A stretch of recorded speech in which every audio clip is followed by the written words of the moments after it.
नमस्कार दोस्तों, स्वागत है आपका मेरी इस YouTube चैनल पर। आज की इस वीडियो में हम बात करने वाले हैं देवउठनी एकादशी का व्रत कब रखा जाएगा, मुहूर्त एवं व्रत कथा। देवउठनी एकादशी को अन्य नाम प्रबोधिनी एकादशी के नाम से भी जाना जाता है। इस वर्ष वैदिक पंचांग के अनुसार कार्तिक माह के शुक्ल पक्ष की तिथि की शुरुआत 1 नवंबर को सुबह 9:11 पर हो रही है और वही इसका समापन 2 नवंबर को सुबह 7:31 पर होगा। ऐसे में देवउठनी एकादशी का व्रत 2 नवंबर को ही रखा जाएगा। वही इस व्रत का पारना समय अगले दिन यानी 3 नवंबर को किया जाएगा। इसका शुभ मुहूर्त रहेगा 6:34 से शुरू होकर 7:58 तक रहेगी। देवउठनी एकादशी यानी प्रबोधिनी एकादशी का महत्व इस प्रकार है कि देवउठनी एकादशी के दिन ही तुलसी विवाह भी होता है। घरों में चावलों के आटे के चोखे बनाए जाते हैं। गन्ने के मंडप के बीच विष्णु भगवान की पूजा की जाती है। देवउठनी या देव प्रबोधिनी एकादशी के दिन मंगल आयोजनाओं के रुके हुए रथ को भी पुनः गति मिल जाती है। कार्तिक शुक्ल पक्ष की एकादशी का यह दिन तुलसी विवाह के रूप में भी मनाया जाता है और इस दिन पूजन के साथ ही यह कामना की जाती है कि घर में आने वाले मंगल कार्य निर्विघ्न संपन्न हो। तुलसी का पौधा चूंकि पर्यावरण तथा प्रकृति का भी घोतक होता है, अतः इस दिन यह संदेश भी दिया जाता है कि औषधीय पौधे तुलसी की तरह सभी में हरियाली एवं स्वास्थ्य के प्रति सजगता का प्रसार हो। इस दिन तुलसी के पौधे का दान भी किया जाता है। 4 महीने के शयन के पश्चात जागे भगवान विष्णु इस अवसर पर शुभ कार्यों के पुनः आरंभ की आज्ञा दे देते हैं। कार्तिक माह के शुक्ल पक्ष की एकादशी को देवउठनी या देवोत्थान एकादशी या देवउठनी ग्यारस, प्रबोधिनी एकादशी आदि नामों से जाना जाता है। देवउठनी एकादशी कथा भाग 1। एक राजा के राज्य में सभी लोग एकादशी का व्रत रखते थे। प्रजा तथा नौकर चाकर से लेकर पशुओं तक को एकादशी के दिन अन्न नहीं दिया जाता था। एक दिन किसी दूसरे राज्य का एक व्यक्ति राजा के पास आकर बोला, महाराज कृपया करके मुझे नौकरी पर रख ले। तब राजा ने उसके सामने एक शर्त रखी कि ठीक है, रख लेते हैं, किंतु रोज़ तो तुम्हें खाने को सब कुछ मिलेगा पर एकादशी को अन्न नहीं मिलेगा।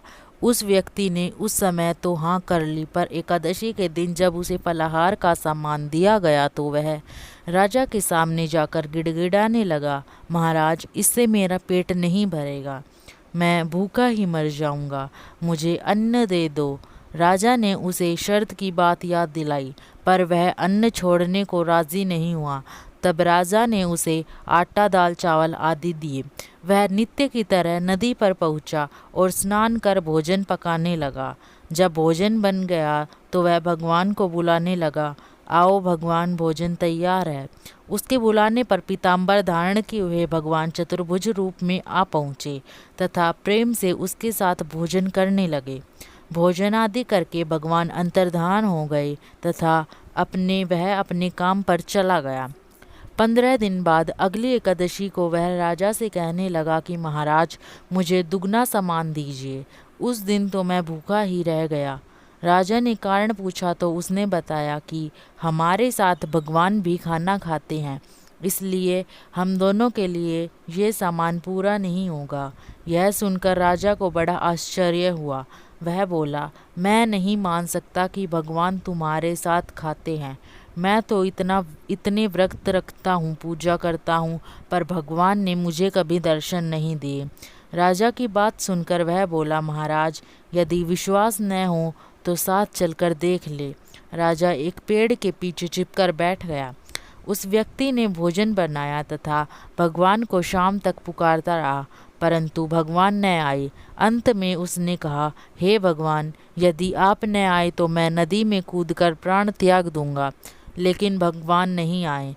तब वह प्राण त्यागने के उद्देश्य से नदी की तरफ बढ़ा। प्राण त्यागने का उसका दृढ़ इरादा जान शीघ्र ही भगवान ने प्रकट होकर उसे रोक लिया और साथ बैठकर भोजन करने लगा। खा पी कर वे उसे अपने विमान में बिठाकर अपने धाम ले गए। यह देख राजा ने सोचा कि वह व्रत उपवास से कोई फायदा नहीं होता जब तक मन शुद्ध ना हो। इससे राजा को ज्ञान मिला। वह भी मन में व्रत उपवास करने लगा और अंत में स्वर्ग को प्राप्त हुआ। देवउठनी एकादशी प्रमुख कथा शंखरासुर नामक राक्षस की है। शंखरासुर ने तीनों लोकों में बहुत ही उत्पात मचाया हुआ था। तब सभी देवताओं ने के आग्रह करने पर भगवान विष्णु ने उस राक्षस से युद्ध किया और यह युद्ध कई वर्षों तक चला। युद्ध में वह असुर मारा गया और इसके बाद भगवान विष्णु विश्राम करने चले गए।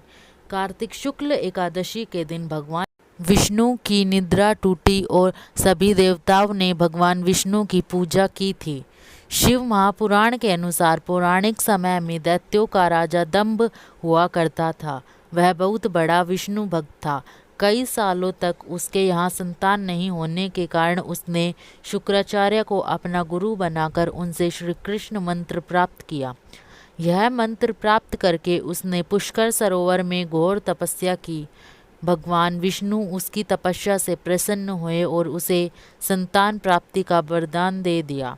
भगवान विष्णु के वरदान से राजा दंभ के यहाँ एक पुत्र ने जन्म लिया। इस पुत्र का नाम शंखचूड़ रखा गया। बड़े होकर शंखचूड़ ने ब्रह्मा जी को प्रसन्न करने के लिए पुष्कर में घोर तपस्या की। उसकी तपस्या से प्रसन्न होकर ब्रह्मा जी ने उसे वरदान मांगने को कहा। तब शंखचूड़ ने वरदान मांगा कि वह हमेशा अजर अमर रहे, वह कोई भी देवता उसे ना मार पाए।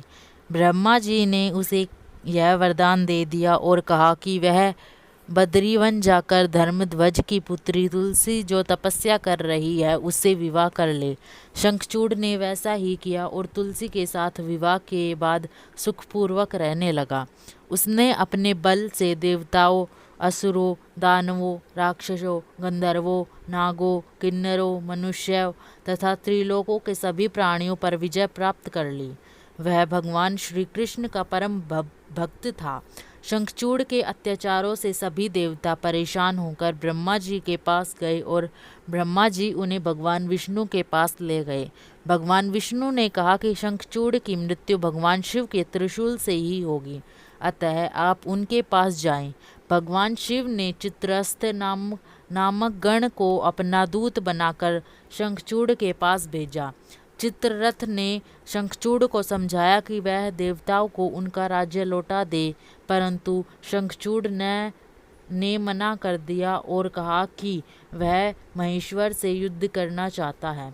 भगवान शिव को जब यह बात पता चली तो वे युद्ध के लिए अपनी सेना लेकर निकल पड़े। इस तरह देवताओं और दानवों में घमासान युद्ध हुआ, परंतु ब्रह्मा जी के वरदान के कारण शंखचूड़ को देवता नहीं हरा पाए। भगवान शिव ने शंखचूड़ का वध करने के लिए जैसे ही अपना त्रिशूल उठाया, तभी आकाशवाणी हुई कि जब तक शंखचूड़ के हाथ में श्री हरि का कवच और इसकी पत्नी का सतीत्व अखंडित है, तब तक इसका वध असंभव है। आकाशवाणी सुनकर भगवान विष्णु वृद्ध ब्राह्मण का रूप धारण कर शंखचूड़ के पास गए और उसने श्री हरि का कवच मांग लिया। शंखचूड़ ने वह कवच बिना किसी संकोच के दान कर दिया। इसके बाद भगवान विष्णु शंखचूड़ का रूप बनाकर तुलसी के पास गए।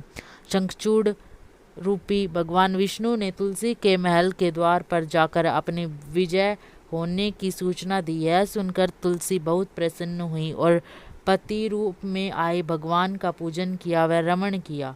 ऐसा करते ही तुलसी का सतीत्व खंडित हो गया और भगवान शिव ने युद्ध में अपने त्रिशूल से शंखचूड़ का वध कर दिया। जब तुलसी को पता चला कि वे उनके पति नहीं हैं बल्कि वे तो भगवान विष्णु हैं, क्रोध में आकर तुलसी ने कहा कि आपने छल पूर्वक मेरा धर्म भ्रष्ट किया है और मेरे पति को मार डाला है। अतः मैं आपको श्राप देती हूँ कि आप पाषाण होकर धरती पर रहें। जब भगवान विष्णु ने कहा, देवी तुम मेरे लिए भारतवर्ष में रहकर बहुत दिनों तक तपस्या कर चुकी हो, तुम्हारा यह शरीर नदी रूप में बदलकर गंडकी नामक नदी के रूप में प्रसिद्ध होगा। तुम पुष्पों में श्रेष्ठ तुलसी का वृक्ष बन जाओगी और सदा मेरे साथ रहोगी। तुम्हारे श्राप को सत्य करने के लिए मैं पाषाण यानी शालिग्राम बनकर रहूँगा। गंडकी नदी के तट पर मेरा वास होगा। देव प्रबोधिनी एकादशी के दिन भगवान शालिग्राम व तुलसी का विवाह संपन्न कर मांगलिक कार्यों का प्रारंभ किया जाता है। हिंदू धर्म में की मान्यताओं के अनुसार इस दिन तुलसी शालिग्राम विवाह करने से अपार पुण्य प्राप्त होता है। धन्यवाद। अगर आपको हमारी यह वीडियो अच्छी लगी हो तो कृपया चैनल को सब्सक्राइब और बेल आइकन को दबाना न भूलें। हमारी इस वीडियो को लाइक करें और कमेंट में राधे राधे लिखना न भूलें।